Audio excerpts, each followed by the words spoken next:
လေးကိုညံထက်မျက်စေခြင်းရဲ့နေတိုင်းကျွေးတင်သောအစားအစာ၄မျိုး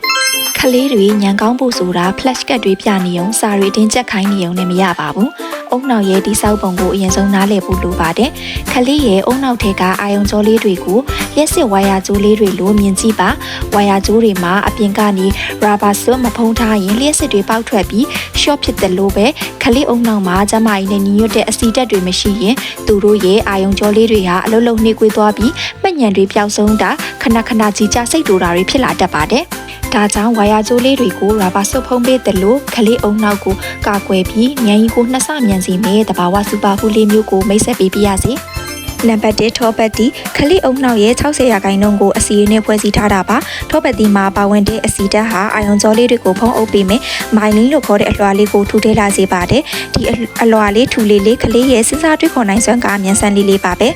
နံပါတ်2ဥအမျိုးမျိုးကလေးကိုကြက်ဥပဲဥကျွေးရင်အနှစ်ကိုမဖြစ်မနေကျွေးပါအနှစ်ထဲမှာခိုလင်းလို့ခေါ်တဲ့ရှားပါတက်တစ်မျိုးပါပါတယ်ဒီတက်လာကလေးပြင်သမျှကြားသမျှအရာတွေကိုအုံနောက်ရဲ့မှတ်ဉဏ်စင်တာတဲ့တည်သွားပေးမယ်စားဖို့သမားလေးတွေအများကြီးကိုမွေးဖွားပေးပါတယ်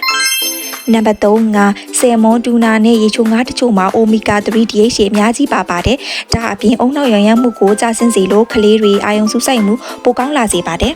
နံပါတ်4အစီအစံမြဖယုံစေးတီဟိုစေးမြေပဲစတာတွေမှာတန်တန်နဲ့စင်းတက်တွေအပြည့်ပါပါတယ်။အုံနောက်ကကောင်းကောင်းအလုပ်လုပ်ဖို့အောက်ဆီဂျင်အမြဲလိုအပ်ပါတယ်။မိမိတို့ရဲ့ကလေးလေးတွေကဒီစားစာလေးမျိုးတွေကဘယ်စားစာလေးတွေကိုအကြိုက်ဆုံးလဲဆိုတာမှန်းခဲ့ပေးပါအောင်နော်။